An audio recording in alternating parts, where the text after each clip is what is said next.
Oo. So, ito tayo, mga Ito ang kababayan. limit ko sa may...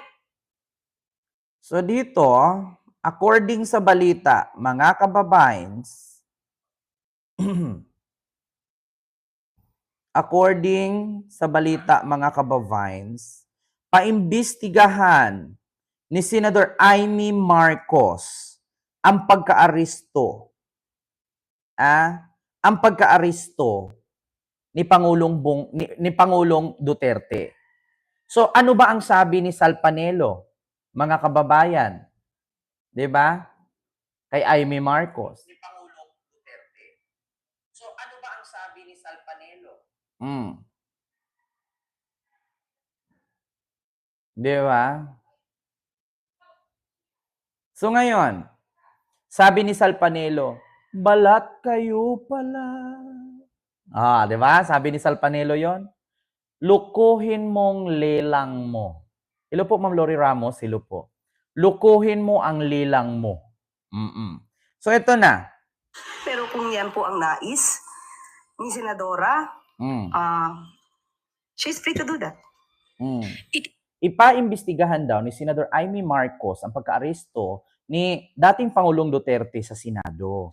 Ngayon sumagot ang Malacanang. Tinakda na ng Senate Committee on Foreign Relations sa Webes, March 20 ang pagdinig kaugnay ng pag-aresto kay dating Pangulong Rodrigo Duterte. Ayon kay Senator Amy Marcos na chairperson ng Committee on Foreign Relations at siya ring nananawagan ng investigasyon, kailangang mabigyan linaw ang involvement o partisipasyon ng International Criminal Court, International Criminal Police Organization at iba't ibang ahensya ng pamahalaan sa pag-aresto sa former president. Maging kung nasunod ang mga protocol upang matiyak ang mga karapatan ni FPRRD sa ilalim ng batas. Kabilang sa iimbitahan ng komite sa pagdinig ang mga opisyal ng Philippine National Police o PNP, Office of Transportation Security sa ilalim ng Department of Transportation o OTS-DOTR at Department of Justice o DOJ. Gayon din ang Department of Foreign Affairs o DFA, National Security Council, Civil Aviation Authority of the Philippines o CAAP at iba pang resource persons at mga saksi. Ayon sa mambabatas, dapat tugunan ng Senado ang mga critical na issue na ito upang matiyak ang jurisdiksyon ng bansa at malinaw ang mga polisiyan na ipinaiiral sa mga law enforcement agencies. May tanong ko lang mga kababayan, kung meron palang schedule, no, na imbestigahan ang pagkaaresto ni Digong na wala namang kinalaman sa bayan niya nung inaresto siya kasi buhay niya yan, kasalanan niya yan, panagutin niya, krimen niya yan, wala namang kinalaman yan sa ikakaunlad ng ekonomiya, yung pagkaaresto na yan. So, meron palang schedule kay Amy Marcos na imbestigahan sa Senado. Bakit hindi ituloy ang pag-proceed sa impeachment complaint laban kay Sara Duterte? Pagdating sa pagka-aresto kay Digong, may panahon, may schedule, pero yung impeachment complaint sa June pa? Di ba?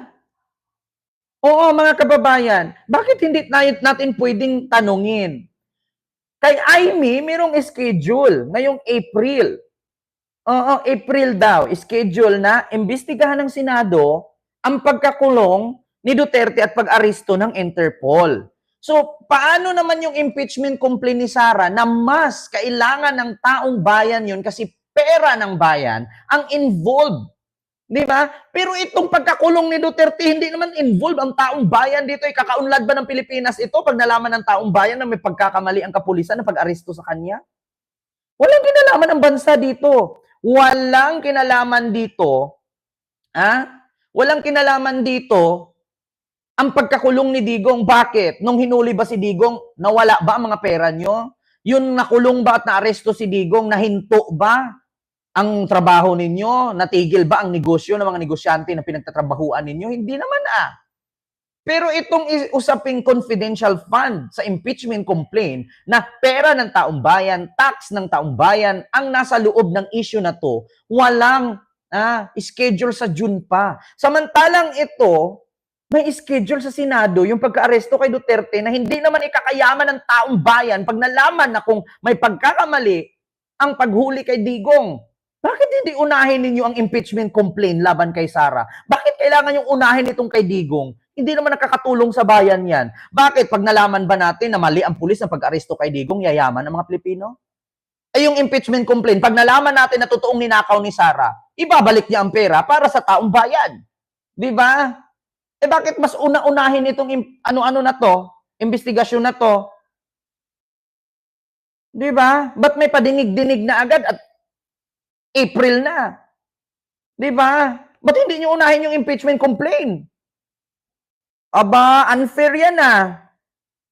Unahin yung investigan sa Senado, yung wala namang kabalbalan na issue, pero yung pera ng taong bayan na nawawala at hindi mapaliwanag. Oh, speaking of pera ng taong bayan na nawawala, oh, kasi nandoon kay Mary Grace Piatos, Kukoy Villamil, kay Ricardo Nagaraya, kay Ferdinand Uwishi. Ngayon, meron na namang another 7 pangalan na naman na hindi ma-explain ni Sara kung saan punta yan at sino yung mga yan.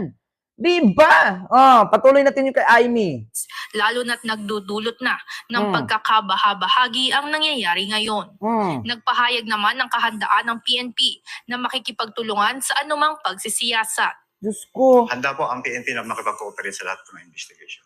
Oo. Hindi naman pipigilan ng Malacanang ang presidential sister sa plano nito.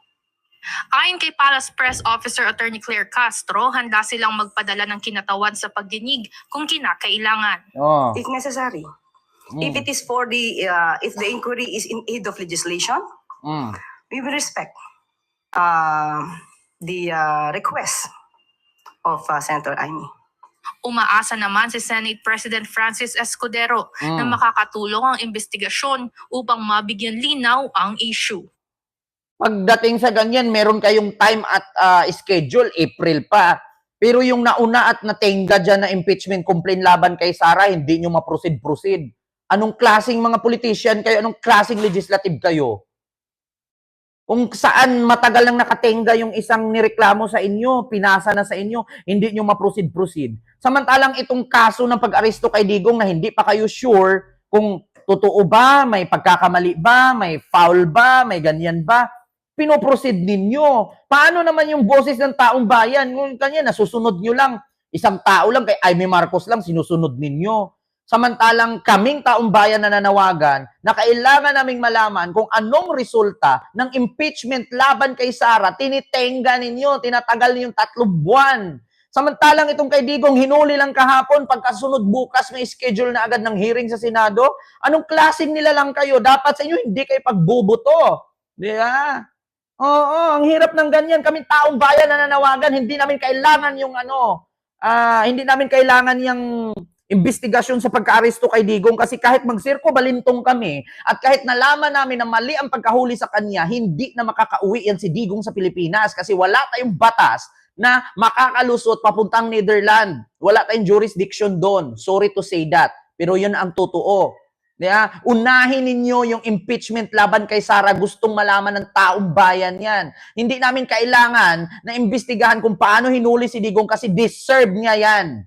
Di ba? Yun ang totoo. Nananawagan kami, Senadora Amy Marcos. Kung gusto mong iboto ka ng mga loyalista, panindigan mo yan. Unahin mo, yung impeachment complaint laban kay Sara, matagal nang nakatingga yan. Kaysa unahin mo yung imbestigahan, yung patungkol kay Digong, wala kaming pakialam dyan. Walang kinalaman ang Pilipinas dyan sa pagka-aresto niya. Kaya hindi nakakatulong sa bayan yan. Sino inaresto si Digong, hindi kami yumaman. Nung nakulong si Digong, hindi rin kami yumaman. Ang kailangan namin yung pera ng taong bayan kung saan dinara ni Sara Duterte, yun ang ipagpatuloy ninyo.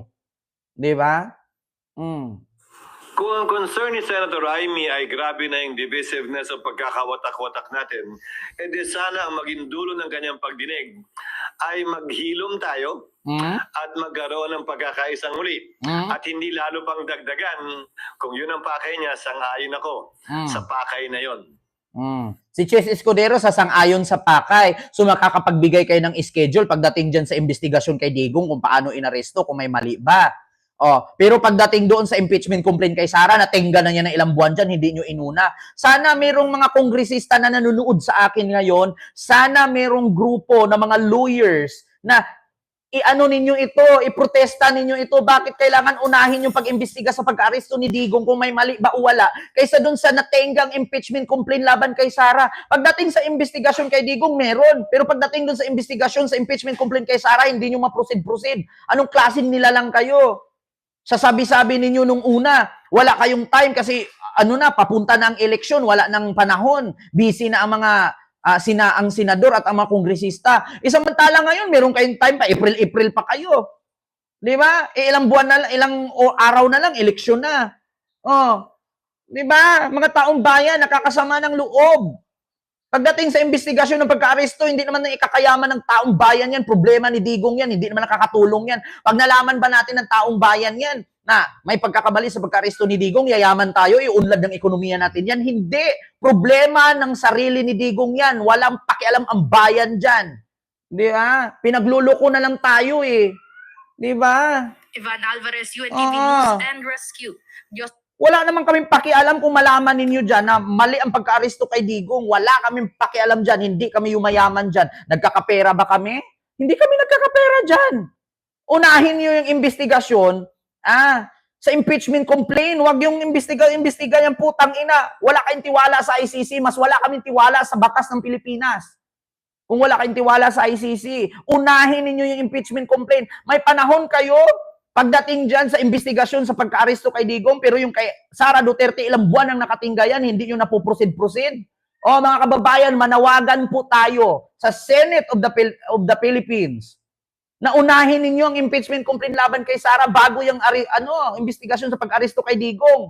Kasi kahit malaman nyo yan na may pagkakamali ang pagka-aresto, hindi na makakauwi si Digong. Yun ang totoo. Di ba mga kababayan, am I right? Hindi to sa pag-rebuildi sa inyo bilang mamamayan, bilang content creator, bilang vlogger, may boses din po kami, no? Para sa mga taong hindi nakakapagsalita. Ako po'y nananawagan, unahin niyo po ang investigasyon dyan sa impeachment complaint laban kay Sara kaysa sa investigasyon sa pag-aresto ni Digong. Hindi nakakatulong sa bayan yan.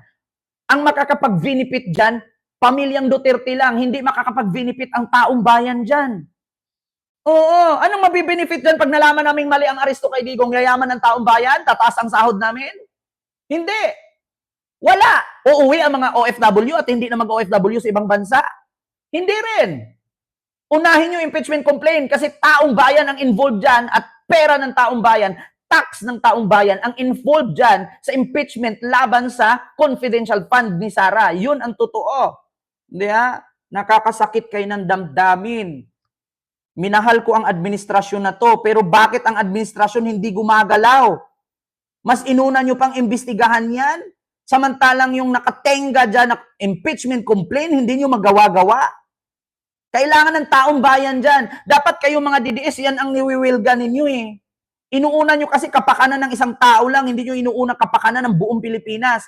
Ito sad to say, pag nagbanggaan ang parehong may power, taong bayan ang nahihirapan, taong bayan ang makikinabang, hindi. Yung politiko, Marcos versus Duterte, pag nag-away ang dalawang grupo na yan, sila mayaman. Kahit magbubuysitan sila dyan, kahit magmumurahan sila dyan, kahit magpapatayan sila dyan, sila mga mayayaman na. Sinong mapapahamak? Tayong taong bayan ang nagsakripisyo sa awayan ng Duterte at Marcos. Yan ang totoo. Taong bayan ang unahin ninyo kasi taong bayan ang nagluklok sa inyo dyan sa posisyon at taong bayan ang pumili sa inyo para mapunta kayo dyan sa posisyon na yan. Huwag nyo hintayin na mumurahin ko kayo. Di ba? Yun ang totoo. Wala kaming pakialam mag-away yung Marcos at Duterte dyan. Ang kailangan namin, yung pakinabang at namin, sa taong bayan. Di ba? Kinabukasan ng aming sumusunod na henerasyon. Wala kaming pakialam kahit magpatayan kayo dyan, magkita kayo dyan, magbarilan kayo sa Malacanang. Kasi bandang huli, kaming mga Pilipino ang nahihirapan, kayo mga mayayaman na kayo. Kayo ang nakikinabang, kayo ang nagbibenefit. Di ba? Tuloy tayo dito kay Inday.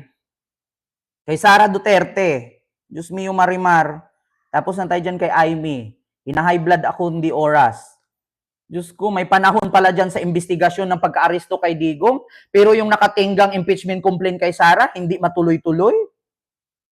Ano yun? Diyos mio Marimar, wag yung sabihin mali ako. Wag yung sabihin na mali ang sinasabi ko. Ang tagal na ng impeachment complaint na yan, no? Papaabutin nyo ng Hunyo. Samantalang yung kay Digong, kakahuli lang nung nakaraang araw, may investigasyon na agad ngayong April. Mas unahin ninyong kailangan ng taong bayan. Wala kaming pakialam sa investigasyon na yung pagkahuli kay Duterte. Kasi deserve niya yan. Ginawa niya yan. Problema niya yan. Problema ng sarili niya yan. Hindi yan problema ng taong bayan. Pag nalaman ba namin na mali ang pagka-aresto kay Duterte, yayaman ba ang Pilipinas? Uunlad ba ang ekonomiya? Uuwi ba mga OFW na bilang kuskus kubeta doon sa ibang bansa? Hindi. Wala kaming pakialam dyan sa investigasyon na yan. Unahin nyo yung impeachment complaint ni Sara kasi yan pera ng taong bayan ang involved dyan. Yun ang totoo. Yeah. Dapat pagpapalitan na kayo dyan sa Senado, puro kay Pulpol.